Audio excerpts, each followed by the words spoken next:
Boa tarde, está começando o HQC, é o seu programa de quadrinhos e cultura pop. Eu sou a Daiane Crepaldi e, como sempre, nós temos um convidado super especial hoje, né, César? Exatamente. Boa tarde para você. Boa tarde, Daiane. E antes de apresentar o nosso convidado, eu vou dar um pequeno currículo dele, só para vocês terem uma ideia de quem é o nosso grande convidado especial dessa semana. 25 anos de jornalismo, dedicados basicamente à televisão. Tem 20 anos especializado em séries de TV. Então, olha, o programa de hoje está assim fantástico para quem é fã de seriado.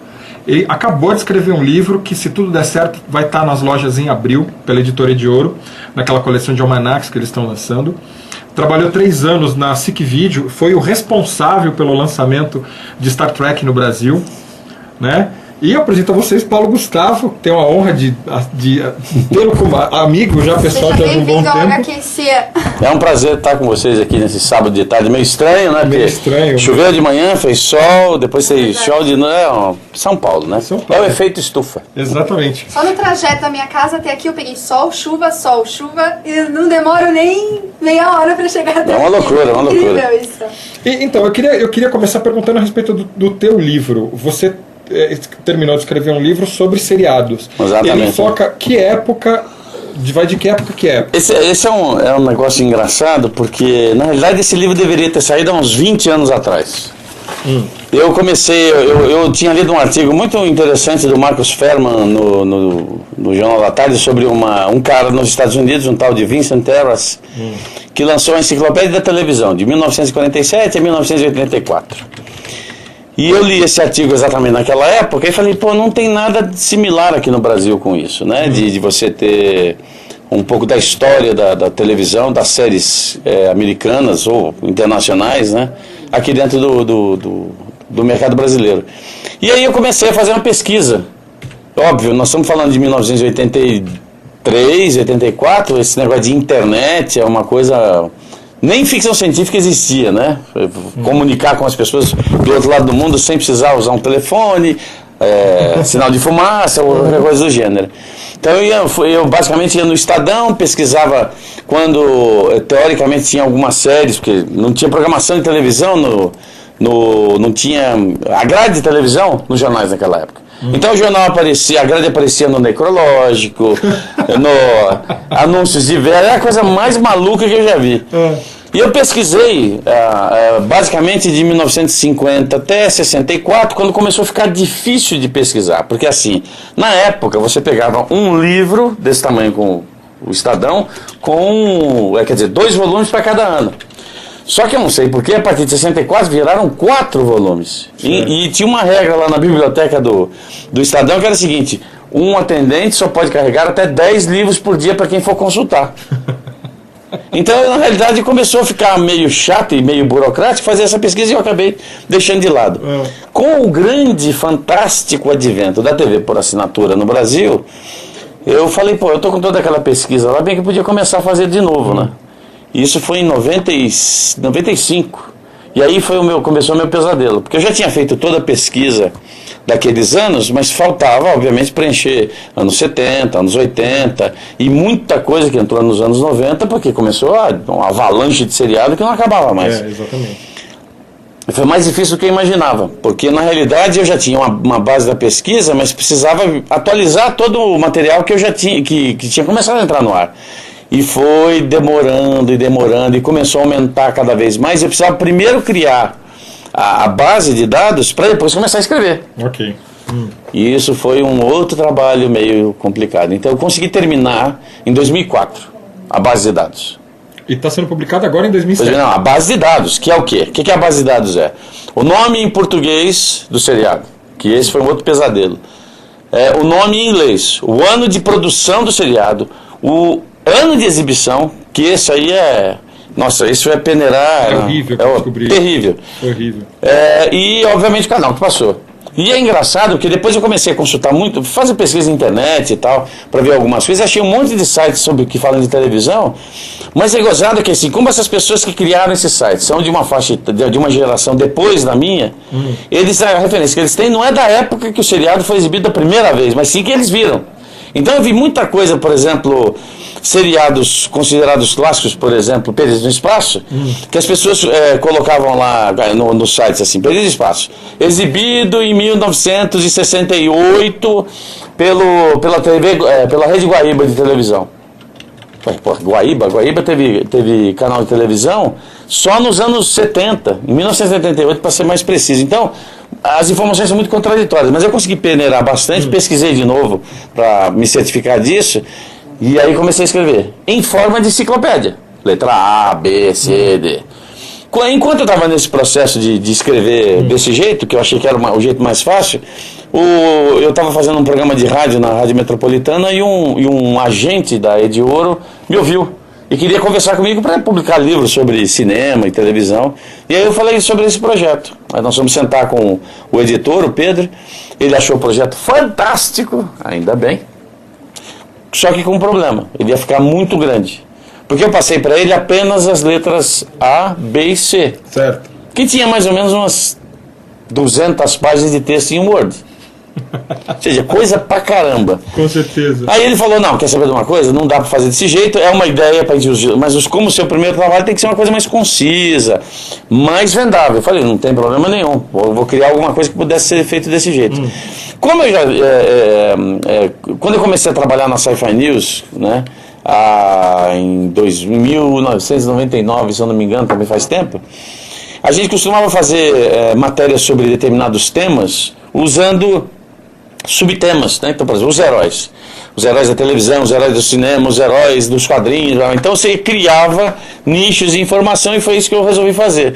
Então eu criei dentro de cada década de 50, 60, 70, 80, até os dias de hoje, eu fui criando, por exemplo, as famílias divertidas. Então você tem lá famílias divertidas, não, as famílias complicadas. Então você tem a família Addams, os monstros e os Matusquelas. Já ouviu falar nos Matusquelas? Sim, eu assisti os Matusquelas. Uma banda de pessoas com macacos, criando macacos em casa. Então eu fui criando desse jeito, apresentei para ele, achei a ideia muito mais interessante, para mim foi muito mais fácil escrever, porque aí eu juntava tudo isso num bloco só de informação. O que dava mais trabalho nesse negócio?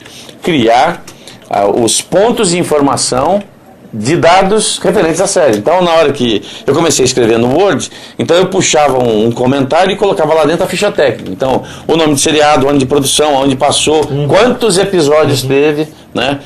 E se eventualmente estava no ar ou não. Então, fui criando todo esse negócio. As duas primeiras décadas, para facilitar, porque oficialmente a televisão, seriado em televisão começa em 55.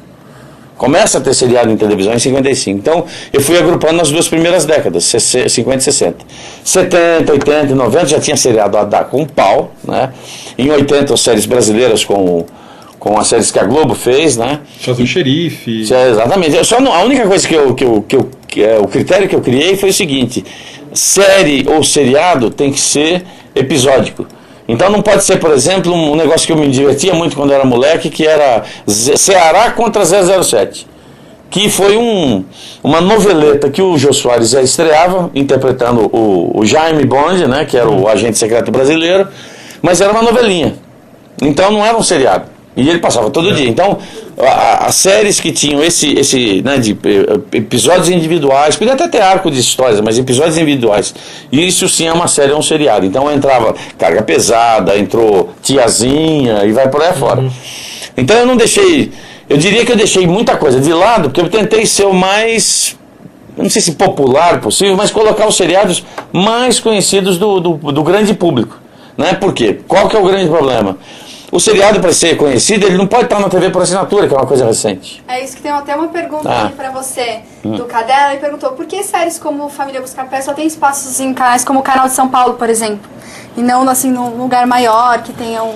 Aí é o tal negócio, né? Por exemplo, a gente tem...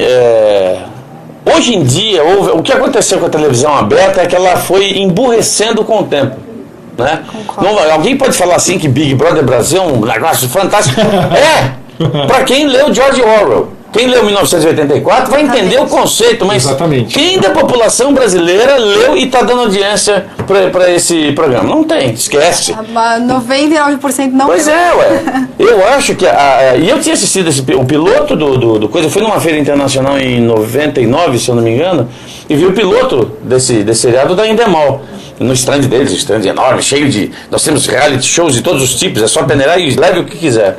Tinha lá um negócio chamado... parecido com, quer dizer, era o Big Brother, Big Brother, né? Que eu achei uma ideia muito legal. Falei assim, mas putz, isso aqui vai virar uma baixaria. Vamos comprar esse negócio para colocar no Brasil, porque baixaria é o que tem na televisão brasileira. Era esses jornais sensacionalistas do tipo, dos anos 80, o Aqui e Agora, depois a Márcia Goldsmith, qualquer tipo de coisa, de ratinho. Quer dizer, a televisão foi emburrecendo, certo? Por outro lado, sobrou pouco espaço para produções de séries interessantes, tanto é que se você colocar em 1980, quase que elas desapareceram por completo, com exceção de, por exemplo, você tem uma sessão comédia nos anos, em 85, 86 na Globo, que ela trouxe o Poderoso Benson, as Supergatas, Primo Cruzado, todos esses Super Vic, todos esses seriados, porque precisavam preencher uma determinada faixa de horário. E só, por quê?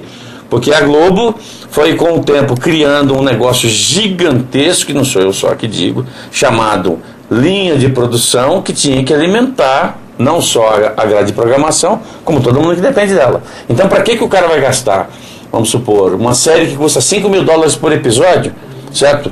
Nós estamos falando aí de $250.000 por seriado, quando ele com $250.000 pode fazer 4 capítulos de novela. Para que ele vai gastar? Né? Para que ele vai criar um horário de seriado? É que nem o SBT hoje. O SBT hoje é um exemplo típico de como é divertido ter seriado de televisão. O cara tem, o Silvio Santos tem, porque eu acompanhei de perto a negociação, vi. Você trabalhou lá um tempo? Trabalhei na área de cinema. Fez um acordo com a Warner fantástico. Todos os seriados e filmes e desenhos animados produzidos por ela entram no SBT. Aonde? É o grande mistério. Né? Nem mesmo o senhor Silvio Santos sabe. E inventa pacas, né? Por exemplo, aquele seriado que passou na Warner, Birds of Prey, que é o seriado Aves de Rapina, né? Quer dizer, a série de quadrinhos se transformou em Mulher Gato. Não, a Mulher Gato não aparece no seriado. Né? Por quê? Porque tem uma menção na chamadinha, mas não aparece. Mas ele achou que Mulher Gato, então a série virou a Mulher Gato. Então, séries clássicas só tem espaço hoje em emissoras de televisão que não tem. Que, primeiro, tem pouco dinheiro para gastar e tem espaço para preencher. Então você coloca a família Buscapé, por exemplo, provavelmente deve ter assim, uns 8 ou 9 episódios só disponíveis nesse esquema. Então o Canal São Paulo passa. Bonanza tem 32 episódios de 15 temporadas disponíveis de graça, né? Que são de domínio público. Então o cara pega e coloca Bonanza. E tem outros seriados que caíram em domínio público que as emissoras podem usar. Fora isso, não tem. Você tinha antigamente, eu nem sei como é que está a grade do Canal 21, né? Mas o Canal 21 foi comprado praticamente pelo Play, né? Ele só tem programa de... Não tem mais isso? Não. Acabou? Não. Já era, então. Eu pelo menos não vi mais nada do seriado. Só se ele está passando agora muito mais pro final da noite. Tem mais pergunta aqui. O Montella quer saber qual o seu seriado preferido e qual você recomenda. Olha, hoje na televisão tem tanta série boa que eu vou te contar. É difícil de escolher. Eu inclusive tive que fazer uma... Porque assim, eu tenho TVA digital em casa, né? E eu tive que fazer uma assinatura no escritório da Sky+, que tem um gravador digital, porque eu não conseguia, não estava dando tempo de acompanhar a quantidade de seriados. Então eu falo assim, por exemplo, os seriados que hoje me prendem a atenção e que eu recomendo, 24 Horas, Lost, Smallville, o The Nine, mas infelizmente o The Nine já foi cancelado, que eu achei uma série muito legal, muito densa. Seriado que eu não perdia um episódio, assisti de cabo a rabo, que me surpreendeu desde o piloto, foi da West Wing, sobre os bastidores do poder americano, né, da Casa Branca. Das comédias, o que tem me surpreendido muito é o Everybody Hates Chris, né, que inclusive começou a passar na TV Record. Eu estou lá num domingo de manhã comprando frango. E aí, de repente, eu olho no monitor da televisão que tem lá, tá lá fazendo dublado. Ué, que coisa interessante. E uma série que vai começar a passar Você foi ontem lá? Não fui, eu fui ver o filme do Jet Li. Do Jet Li. Maravilhoso, por sinal. Jet Li. Estupefato. Não, concordo, ele é um mas ontem teve a exibição do Heroes, que é a nova coqueluche que está acontecendo nos Estados Unidos. Exatamente. E é um fenômeno. E a série... E é escrito pelo Jeff Loeb, que é um dos autores, inclusive, que é uma dica que a Daiane vai dar de leitura hoje pra vocês. É verdade. Que a Daiane tá começando a ficar viciada em história em quadrinhos. Eu fico andando com essas pessoas aqui do programa, eles ficam viciando nessas coisas de quadrinhos. Por favor, aproveite e dá a sua dica de leitura. Eu li essa semana As 4 Estações do Superman, que, como o César falou, é do Jeff Loeb, que é um dos escritores de quadrinhos, que assim, pra que quem tá começando, assim, eu que sou um iniciante, é uma boa dica, né? Eu gostei bastante. Outra coisa que eu li também, que já é mais pesadinho, foi... We Three. Muito bom. Isso vai virar filme também, né? Isso vai virar filme. Já tem data, é isso? Não, ainda não. É bem mais pesado, assim, do que o Superman, assim, até mesmo porque é bem mais próximo da realidade, né? Não vai existir um cara voando aí que salva o mundo, mas... Por que não? Tá estragando a nossa brincadeira. Não, eu tô falando a opinião minha. Claro. Tá certo. Mas aqui, essa história aqui, pelo menos fala da cobiça das pessoas de transformarem, mudarem os animais fisicamente e mentalmente para uso de guerra a favor próprio, e eles acabam, esses monstros que eles criaram se voltam contra eles. Isso é possível, assim, do jeito que... É verdade. Essa história é muito fantástica. Que é o Grant Morrison, né? Que é o fantástico autor. É um dos escritores de história em quadrinhos hoje, junto com o grande escritor de Sandman. Então fica a minha dica de hoje. Ó, eu também tô ficando chique. Tá vendo? Eu dando dica aqui. Culpa do nosso Rodrigo, que anda viciando a Daiane. Essa semana ele vai me dar mais lição de casa. Mas uma outra coisa, só para complementar o negócio das séries, é sempre bom lembrar o seguinte: seriado de televisão hoje, ele ganhou uma exposição muito grande por causa do DVD.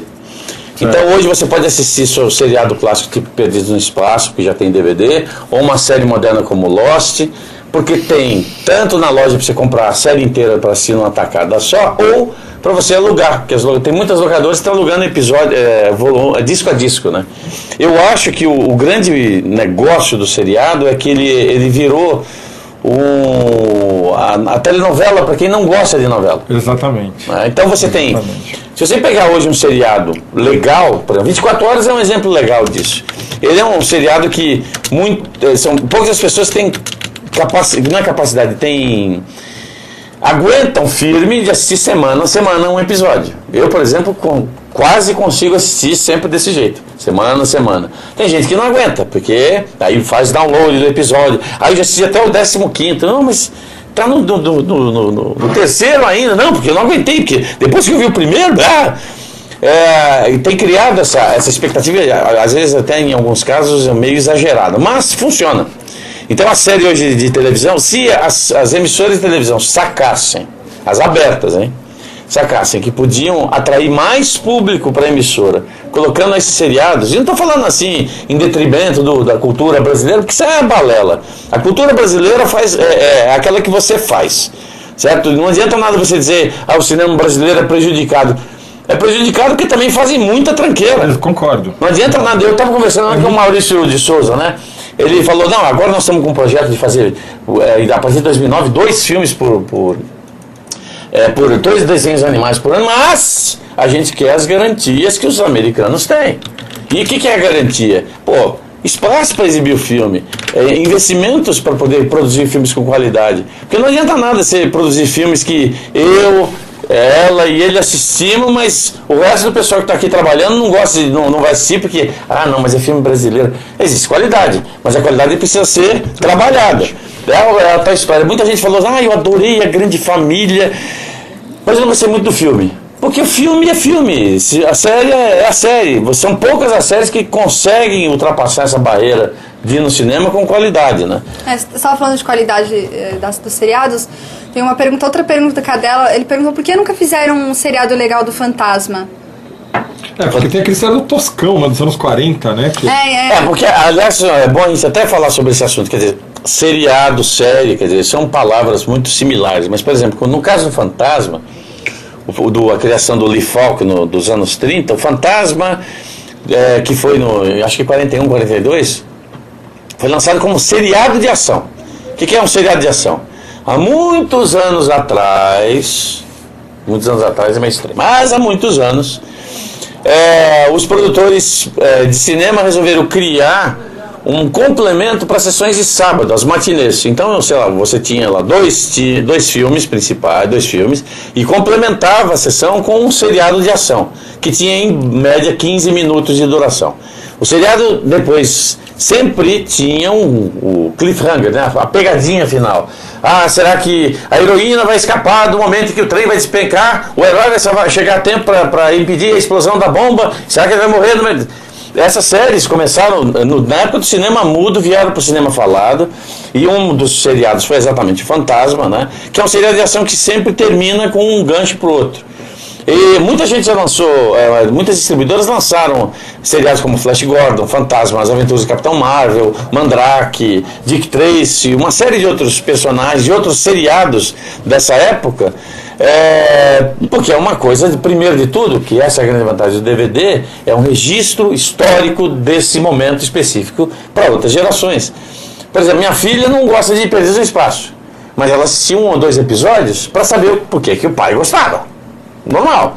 Mas precisava ter isso, quer dizer, precisava, para ela poder entender por que eu gosto, por exemplo, de Agente 86. Que é maravilhoso. É maravilhoso. Ela precisa assistir. Que devia estar já em DVD. Mas a questão do Agente 86 é que foi produzido por uma empresa, foi distribuído por outra no passado, aí uma empresa faliu, a outra comprou os direitos, aí uma zorra generalizada. Tanto é que nos Estados Unidos lançaram as 5 temporadas do seriado pela Time Life, pelo um selo especial em DVD da HBO, que até hoje eu não entendi como é que é o rolo, que dizem que vai vir pro Brasil, sei lá. Espero que sim. Deixa eu aproveitar esse teu gancho e te perguntar uma coisa que pra mim é uma coisa extremamente curiosa, porque é um seriado que eu gosto muito e eu não consigo entender por que ele não saiu até hoje, mas inclusive lá fora.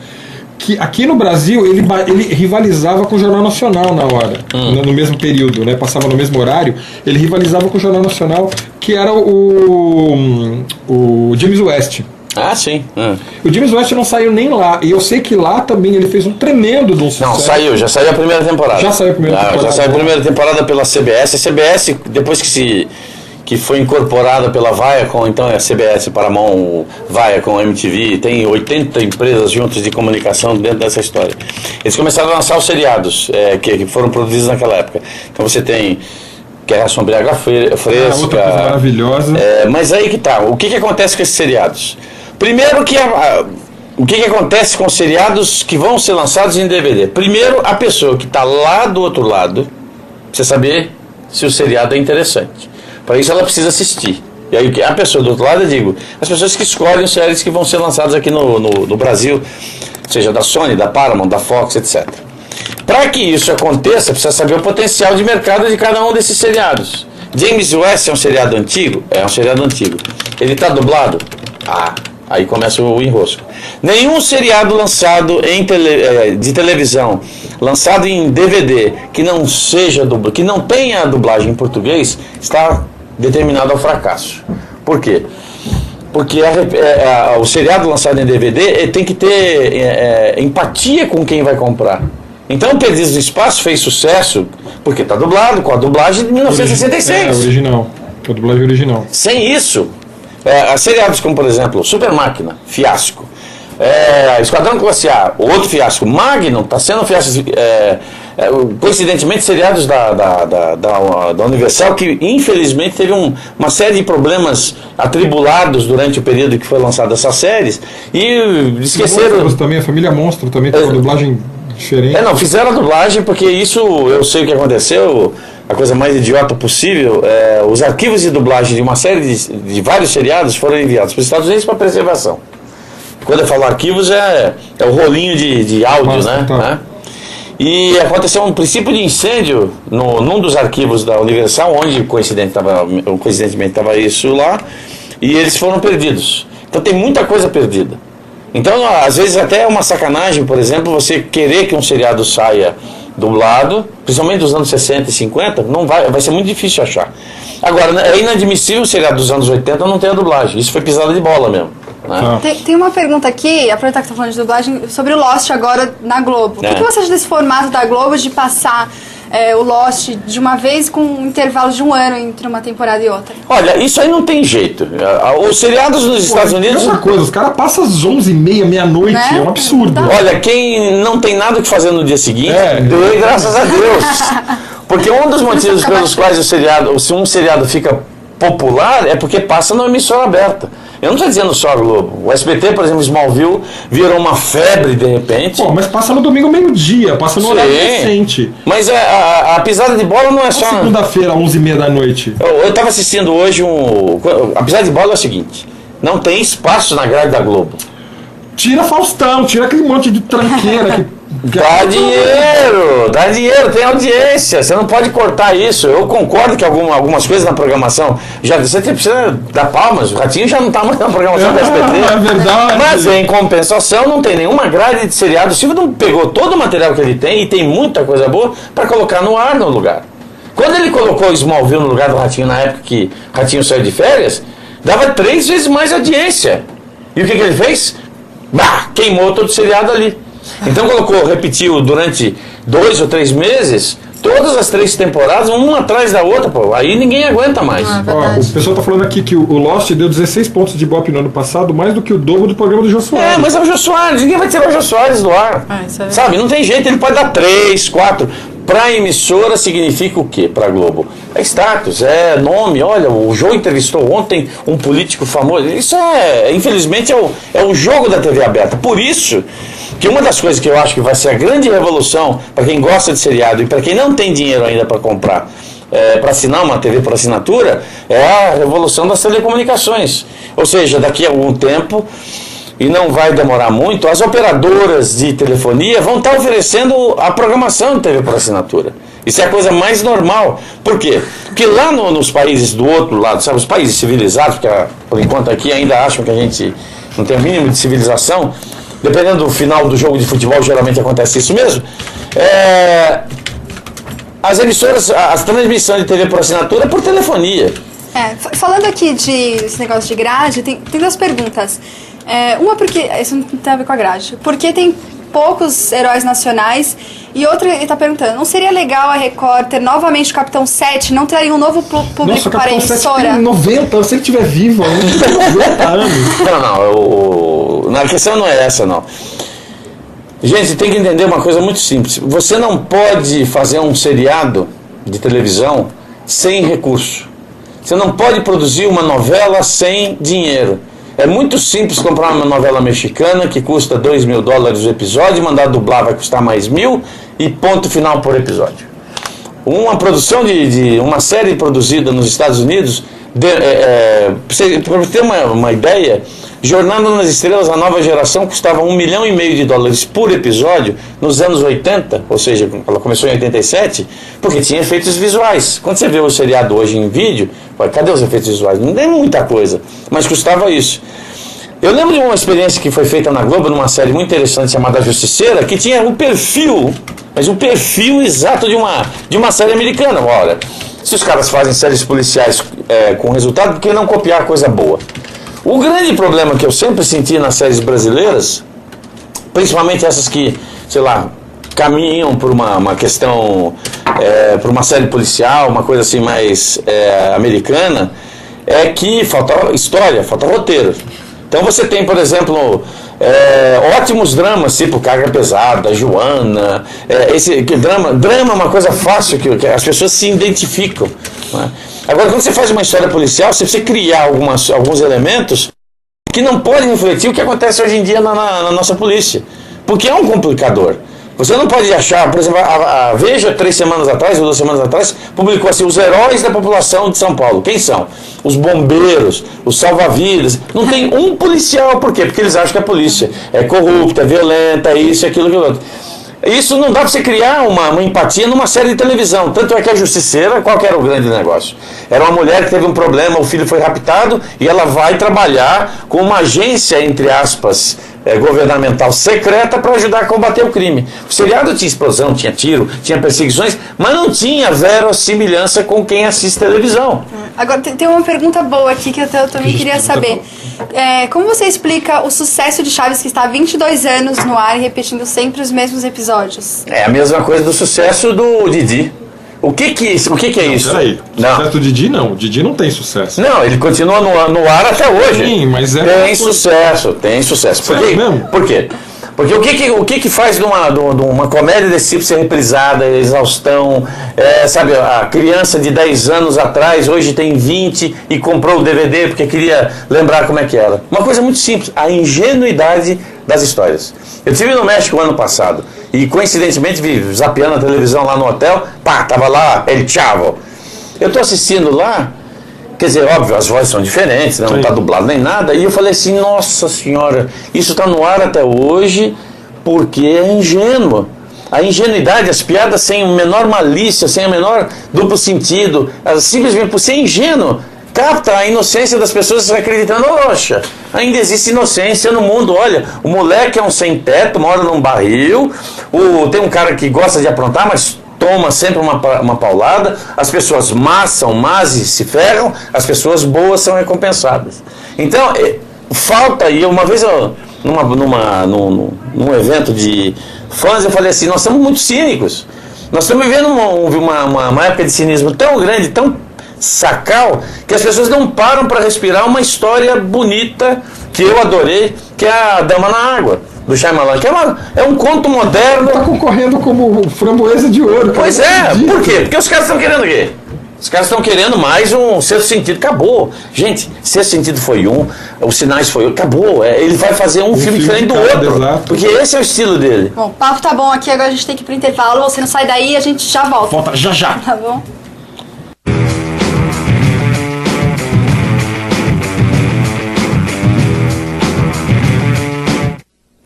Estamos de volta com a HQ Cia e eu vou falar do Antenado agora, porque você percebeu aqui, né, que o papo flui, se a gente não falar, exatamente. Não tem checklist, não tem Antenado, exatamente. Não tem nada hoje.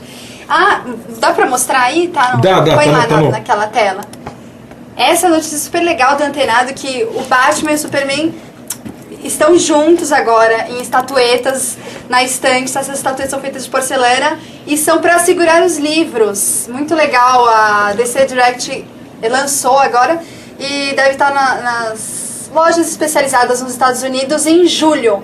Então, assim, no Brasil a gente não tem previsão, variar, né? No Brasil a gente nunca tem mas previsão é caro de nada, pra caramba, né? Vai estar $236. Imagina quando chegar esse negócio aqui.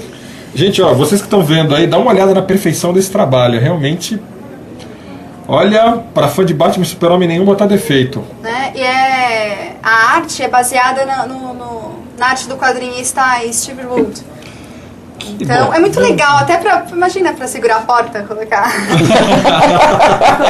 o Superman lá, segurando essa porta. Essa é boa. E aí tem outra notícia aqui do Antenado que é sobre o Homem de Ferro. Na verdade é um comentário que a atriz Gwyneth Paltrow, ela falou sobre o filme que ela vai participar. É uma atriz norte-americana, ela não costuma fazer filmes de ação, mas ela tá super entusiasmada que ela vai fazer a Virginia Pepper Potts. Pimentinha. Ela vai fazer Pimentinha. Ela vai ser secretária do bilionário empresário Tony Stark. Tony Stark, isso. E que é o alter ego do Homem de Ferro. A direção é de Jon Favreau. Favreau. Eu tenho um certo receio dele, eu odeio. Para com isso. O cara não. Esse é o problema das pessoas crescerem muito rápido, entendeu? Eles perdem a alma infantil. Zatura é muito divertido. Nossa, ele é bem. Você pode não ter gostado da história, mas a direção é redondinha. Sim, começo, meio e fim. Por isso que eu acho que ele vai funcionar como diretor. Tá. E pra quem quiser mais informações sobre o filme, é só entrar no blog do diretor, que é www.myspace/Jon Favreau. O nome é aqui para vocês no chat, porque o filme só sai em março de 2008. Então, se vocês quiserem informações, é melhor entrar no blog. Para vocês fãs de Homem de Ferro, né? Ou quem tiver realmente fã de adaptação de quadrinhos para cinema, que 2008 vai ser realmente o ano da adaptação de quadrinhos para cinema, né? Vai ter bastante coisa. Bom, vamos voltar ao nosso convidado. Que a gente tem algumas perguntas aqui, inclusive sobre a Cadela no Cio. Na verdade, o Cadela no Cio, né? A gente descobriu que é um rapaz. Ele está falando assim, sobre um seriado da Revolução Americana que ele não se lembra o nome e ele está querendo rever esse seriado. Você se lembra do que seriado? Não, esse seriado, eu não sei como é que ele tem sobre essa informação, mas o seriado da Revolução Americana, produzido pela Disney, é o David Crockett. Ele foi produzido no finalzinho dos anos 50, porque a Disney começou a fazer programas para televisão, né? Já tinha começado a produzir o Disneylândia, fez o Zorro, né? Com o Guy Williams, e seria um passo lógico deixar de falar sobre um herói fictício americano para falar sobre um herói mexicano, né? Espanhol na realidade, para falar de um herói vivo, né? Na memória dos revolucionários americanos. E óbvio, né?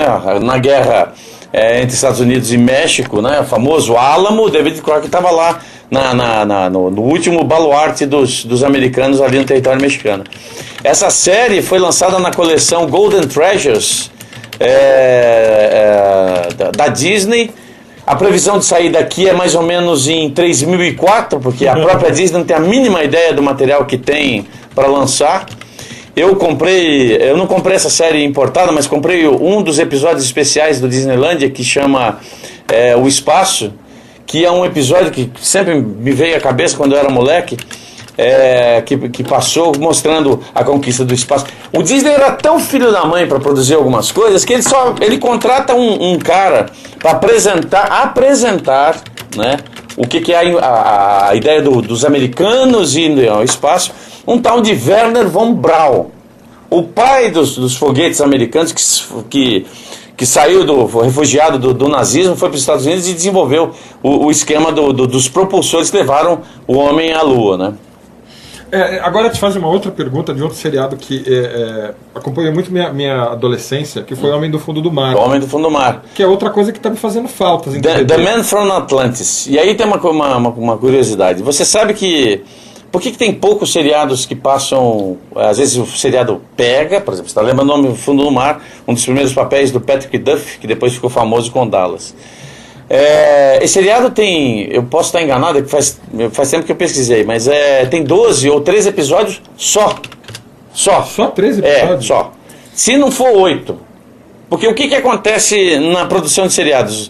Começa a produzir os caras dão a luz verde, então faz o primeiro episódio, gostaram do piloto, vamos dar continuidade, aí entra no ar. Aí a audiência, eles estão esperando os 55 pontos, dá 54, cancela o seriado.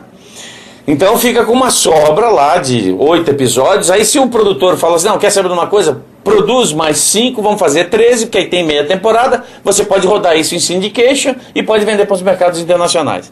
A Globo é expert em comprar seriado desse tipo. Por quê? Como ela tem um espaço limitado para seriados, o objetivo dela é passar, por exemplo, tem as famosas, isso eu nunca vou esquecer, tem férias do elenco e da linha de shows. Então o que vai colocar no lugar? Vamos botar um seriado, certo? Uma vez eu perguntei isso para a assessoria de imprensa e disse, não, isso nunca aconteceu na Globo. Tudo bem, não? Eu vejo. Nunca aconteceu para eles, mas eu vejo. Ninguém sai de férias, né? Pois bem, para isso eles colocam seriados de curta duração. Por quê? Isso nunca foi explícito, mas você vê nas atitudes. Para que eles vão esquentar a cabeça com um seriado que de repente dá audiência, eles não vão ter como complementar isso. Porque no passado, há muitos anos atrás, quando não existia internet e tal, os caras escreviam cartas e enchiam de telefonemas quando alguma coisa nas séries saiu errado. Quando o Luiz Mota teve por algum problema sair da voz do Kojak, que era um programa regular da Globo, mudaram o dublador, cartas e cartas, tiveram que refazer e botar no ar o Luiz Mota como dublador do Kojak de novo. E é muito prático você comprar um seriado que custa, sei lá, isso aqui não fez sucesso, então me dá aí que eu vou colocar no ar. Eu não sei se você lembra daquele personagem de quadrinhos, John Sable. Sim. Fizeram uma série. Produzido pela New World, se eu não me engano. 6 episódios. Passava no domingo, junto com A Bela e a Fera. Certo? Que nunca foi exibido na totalidade de seus episódios. Como nunca foi exibido todos os episódios do ER, que foi o grande mico da Globo, porque eles compraram o seriado, botaram no ar, nunca poderiam imaginar que Plantão Médico seriado de médico ia dar resultado. Exatamente. E foi um estouro. Tava dando 25, 26 pontos, porque pra Globo é sacrilégio um seriado. Tem que ser 19, 18, porque eles justificam, tá vendo? Não deu audiência. Não deu 35 que a gente precisava. Mas 25, 26... É um número a se pensar. E foi mico, por quê? Porque começou a chover carta, nós queremos mais os atores, porque o George Clooney é bonito, porque o Mark não sei o quê, e tiraram do ar, como as novas aventuras. Então, é muito prático ter um seriado curto. Porque ninguém, desculpa, mas não tem mais. Agora não pode comprar um seriado que dá certo, que vai dar dor de cabeça. Lost, e as séries da Globo tem, que foi uma das perguntas que fizeram, do jeito que a Globo exibe o seriado. É um jeito de, por exemplo, apesar do horário absurdo, da série pegar na Globo. 24 horas funciona por quê? Porque é uma novelinha, passa todo dia. Lost funciona por quê? É uma novelinha, passa todo dia. É o esquema da Globo, novela, um atrás do outro. E seriados muito complexos, para a população da TV aberta, não sendo como é que é o nome? Preconceituosos nem nada, mas quem assiste seriado a 1h da manhã não é um trabalhador que acorda às 5 horas, pega o trem, pega 5 condições para chegar no emprego. Então não é esse o público-alvo de seriado. Exatamente. Falar em série de sucesso, o pessoal tá pedindo para você falar sobre Heroes. Heroes. Por que tá fazendo tanto sucesso e se você acha que vai dar certo no Brasil? Que parece até que a Record vai exibir. Vai, a Record tem uma janela de exibição para começar em setembro ou outubro. Olha, eu fiquei... o pessoal da redação lá da Sci-Fi News já começou a assistir o seriado desde novembro, quando a série entrou no ar. E eu falei, não vou assistir nenhum episódio por um motivo. Senão não sou eu assistindo série normal. Então não adianta pegar esse papo de, nossa, precisa assistir, fazer download e tal. Essa neurose não me pega, porque não dá. Eu não vou dizer assim, desse fruto não beberei, eu não bebi. Eu bebi, sim. Eu peguei na última temporada do 24 Horas, eu precisei, para poder escrever, saber o que acontecia no final. Eu pedi para um amigo meu que era tarado, já tinha, ainda é, 10 episódios do final da temporada, assisti os 10 no fim de semana para poder escrever. Mas eu não faço isso, eu gosto de assistir normalmente. Então, na redação tá todo mundo, porque aí tanto é que a manchete da edição desse coisa aí, ó. Conheço o novo fenômeno da televisão. Só que é uma manchete que é sutil. É o novo fenômeno da televisão lá fora. A gente não sabe se vai ser aqui. A gente torce. Porque eu assisti os 2 primeiros episódios ontem e fiquei deslumbrado. Assim, tem história, tem personagens fantásticos, tem uma trama de fundo de toda a história. O que é... Você acha que esse vai ser o grande concorrente de Lost? Eu acho que sim. Acho que sim, porque não vai ser concorrente no horário. Tanto é que vai passar primeiro no canal Universal Channel, e eles até mudaram a grade de programação por causa do seriado. Ele deveria passar às 11 horas da noite toda sexta-feira, que é o horário... Eles criaram uma grade de programação para não concorrer com os canais de séries, que por um lado foi bom, porque eles passam longa-metragem no meio, e os seriados 11, 11h30 da noite. Por outro lado, é um problema, porque uma série como essa que vem com toda essa repercussão precisa de um horário decente. Então, sexta-feira, 9 horas da noite, quem não puder assistir às 9 horas porque tem dia de balada, pode assistir no sábado que vai ter reprise, no domingo e tal. Mas a série é fantástica, desenvolve a teoria de que nós estamos no auge da nova evolução humana. Então, várias pessoas no mundo, não é só nos Estados Unidos, são pessoas únicas, que têm determinados tipos de poderes. E começa com com a morte de um motorista de táxi indiano nos Estados Unidos, que é um cientista geneticista. E o filho dele, que também é cientista, descobre que o pai morreu num acidente esquisito, vai atrás de informações e descobre um projeto genético de descobrir pessoas com esses dons. E essas pessoas vão aparecendo nos episódios. Então tem o japonês de Tóquio que se teleporta, tem um cara que prevê o futuro, ele é um pintor, um artista plástico que prevê o futuro e fica chocado quando ele vê uma tela que ele pintou há 15 dias sobre uma explosão, um atentado em Israel e no dia, na noite anterior que ele viu, que ele acordou de um porre, viu o quadro e viu a manchete do jornal. Tem um rapaz que acha que pode voar. Tem uma menina. Pois é possível. Tem uma menina que que sobe uma escada, uma cheerleader, né? Uma dessas líderes de torcida, sobe uma escada de uma construção. Olha, é a 6ª vez. Cai no chão. Que caramba, ela morreu e um amigo dela filmando. Aí ele vai correndo perto dela com a câmera, né? Chega perto, o ombro cai. Então, peraí. Ajeita o pescoço. E tem uma cicatriz enorme aqui, ó, eu sou Cheryl e tal, essa é a 6ª tentativa de me matar. E o rosto cicatrizando automaticamente. Wolverine. É o Wolverine. Quer dizer, Essa ideia por que a série tá pegando nos Estados Unidos? Porque não é uma série de super-heróis. É de pessoas comuns com poderes estranhos. E óbvio, essas pessoas estão ligadas por alguma coisa que a gente não sabe ainda, mas tem um grande negócio, que é um assassino em série, que tem todos os poderes de todos eles, e que está matando pessoas, e que acidentalmente foi descoberto por esse cientista. Isso é um negócio que vai acontecer na série. Eu acho que eu acho que essa série vai dar tão certo no Brasil, porque ela fala de gente comum. E as pessoas gostam de gente comum.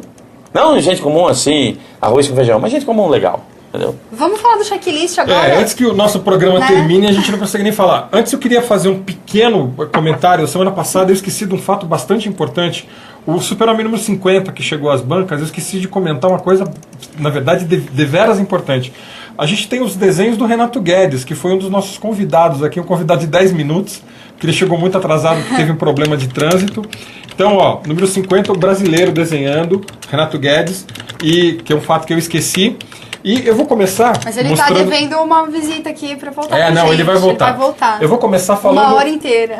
Do Maurício de Souza, que agora Casa Nova, né? Saindo Turma da Mônica, número 2.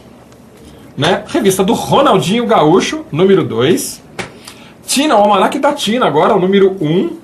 A nossa querida Taninha ali já tá com os olhos brilhando, né? Fanzoca de Maurício de Souza. Ela vai com certeza querer... O Almanac da Magali. Chegando no número 2 do Cebolinha, o número 2 do Cascão, e uma coisa muito legal, eles estão lançando agora o clássico da Hanna-Barbera, que é bastante interessante, que é da Boomerang, que é o canal de TV a cabo que transmite os desenhos da Hanna-Barbera antigos. Então chegando no número 1 do Almanac da Hanna-Barbera, que é bem legal. E para você, fã de mangá, a gente tem também, olha, Lobo Solitário, número 25. Tá acabando a série, né? Tá terminando.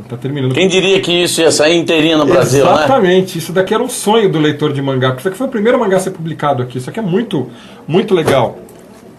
Fullmetal Panic, número 3. Isso aqui é um shoujo, pra quem gosta daquelas histórias mais românticas, coisa mais pra menina, mas é bem divertido. Angel Sanctuary, eu li isso aqui numa revista japonesa, que era publicada numa revista japonesa sobre animação. Eles publicavam dentro da revista, isso aqui é bem legal. Com o meu fraco conhecimento de japonês, eu arriscava meia dúzia de palavras. E Karekano número 7, que é outro show de bem interessante, bem legal. E agora a gente vai para os principais leitores de quadrinhos.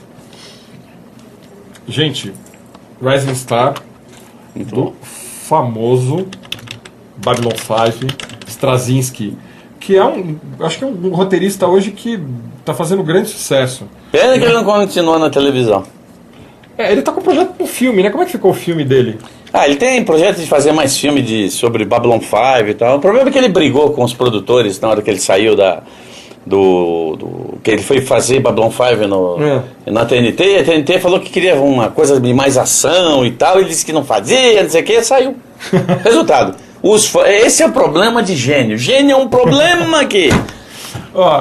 Midnight Nation é realmente outra série dele que é fantástica, chegando na banca. Vingadores, isso daqui é um compêndio do John Byrne. Isso aqui é maravilhoso, gente. Daqui é a saga do John Byrne inteiro, escrevendo e desenhando os Vingadores. Isso aqui é uma coisa, sim, gibiteca básica. Novos Vingadores número 36, também chegando na banca essa semana. Outro chegando na banca essa semana, X-Men 61. X-Men Extra, número 61. Tudo isso tem a ver com Dinastia M, hein? Quem acompanhou a saga realmente está mexendo bastante com o universo Marvel. Crise Infinita, número 2. Para quem acompanhou esse negócio aqui que mexeu com todo o universo DC Comics, falando que essa história aqui é bem focada em cima da Poderosa. Eu ia contar um detalhezinho aqui, mas puxaram a minha orelha e falaram para não contar nada. Leia, porque isso aqui está realmente muito, muito legal. Isso daqui, é uma das coisas que eu recomendo. Essa história do Wolverine é muito legal. Você que acompanhou todo aquele processo do Wolverine, dele tentar descobrir a origem dele, aqui ele já sabe de tudo. E ele está muito, muito bravo com o que ele descobriu. Então, segura o homem. Aqui é a parte 2 da história em 5 partes, está sendo publicada na revista dele. E O Universo Marvel, Universo Marvel, também comemorando os 40 anos da Marvel no Brasil. Uma história bem interessante do Quarteto Fantástico. Agora, o interessante disso daqui é o seguinte, adivinha quem escreve isso? O Straczynski. Então, é uma outra participação de Straczynski como escritor de quadrinhos. Ele está cada vez mais enfiado nesse meio, que é uma coisa muito legal para fãs, porque ele realmente é um grande escritor. E para terminar, meus 2 últimos lançamentos da semana, que são as minhas coisas recomendáveis. Eu sou um fã assumido de quadrinho europeu. Então, Blueberry, que é do grande Moebius. Isso daqui é, sabe, aquela coisa assim, para quem gosta de desenho mais realista e o negócio mais legal, assim, mais forte. Moebius número 3 chegando às bancas. E o número 7 de 13, que é um quadrinho franco-belga, sim, para quem gosta de coisas mais ligadas a... espionagem. Espionagem, ação, que é, olha, realmente muito legal. Não sei se vai dar para ver o tamanho da qualidade desses desenhos. Acho que não dá para ver direito, mas olha, isso daqui é realmente fantástico.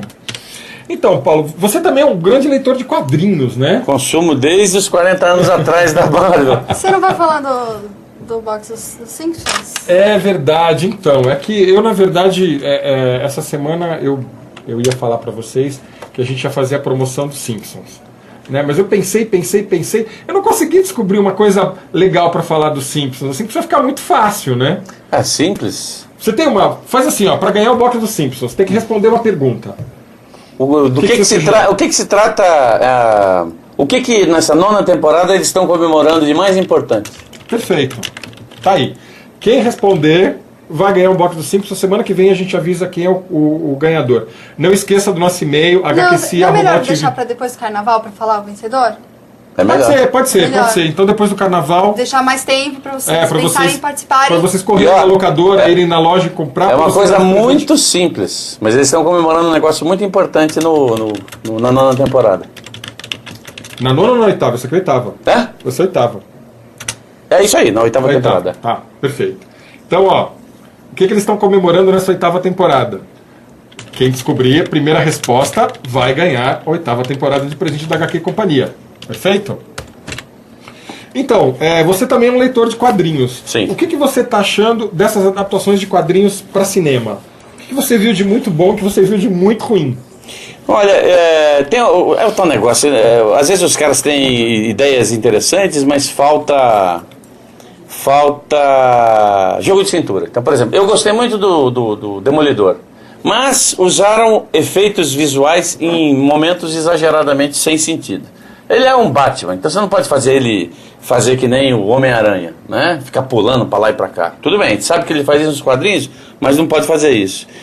Eu gostei muito da adaptação da Elektra, porque ele lembra mais a fase pós Frank Miller do que a Elektra que a gente conhece. Mas ela é safa, ela é assassina, etc. O que me incomodou foi o romance, que na Elektra não tem nada de romance. Nada. Principalmente nessa última fase desenhada pelo coisa, né? Pelo brasileiro também, eu sempre esqueço o nome dele. O Mike não. Mike Deodato. Exatamente, Mike Deodato, eu acho que essas adaptações de história em quadrinho, elas pecam por achar que tem que fazer para o público geral. Qual o teu preferido do que você já assistiu? Qual que você achou assim o The Best? The Best? The Best... Olha, eu não posso falar de Batman Begins nem de Super-Homem e o Retorno, tá? Porque são adaptações muito boas, mas não tem nada a ver com as origens dos quadrinhos. Porque... de tempos em tempos eles recriam as origens e tal. Acho que o que mais tem esse perfil é exatamente o Quarteto Fantástico. Porque ele é engraçado, é divertido, tem as piadas que tem na história em quadrinho, normal, exatamente. E tem efeito, e passa a credibilidade. O cara esticar, o cara pegando fogo, a mulher invisível. Apesar que aquela história dela ficar sem roupa, andar nua no meio da estrada, da coisa é muito pra cabeça. Mas tudo bem, acho que é a melhor adaptação até agora que eu já vi. Bom, infelizmente nosso tempo acabou. Acabou. Uma hora, o pessoal que tá fazendo campanha no chat pra ter 2 horas de HQ aqui. Vamos lá, todo mundo participando da campanha. Eu quero agradecer a todo mundo que participou, o Cadela, a Carol, o Nando, o Cessofa, o Gu, 14, o Marco Otávio, tem gente que chegou agora, o Vinícius, que pena que acabou. Mas todo sábado, às 15 horas, a gente tá aqui. Então, vocês que gostaram, voltem. Vocês que vão estar na frente do computador no carnaval, a HQcia vai Olha. estar aqui sem a Daiane. Sinto Lamentavelmente, muito. ela vai abandonar a gente. Ela vai estar no Peruche, Sinto muito, que o não. tema é Turma da Mônica, né? Diamantina vai ficar pequena para mim. Então, ó, vocês de Diamantina, procurem a Daiane em Diamantina. Tá, um beijo Tá. pro Rô, nosso roteirista, pro Carlos, nosso produtor. Obrigada, Paulo Gustavo. Muito obrigado. Agora fique agora com o Almanac Almanac Fashion. Fashion. E a gente se vê. E até a semana que vem. Um beijo no coração de todo mundo. Obrigado, gente. Uma boa semana pra vocês. Tchau.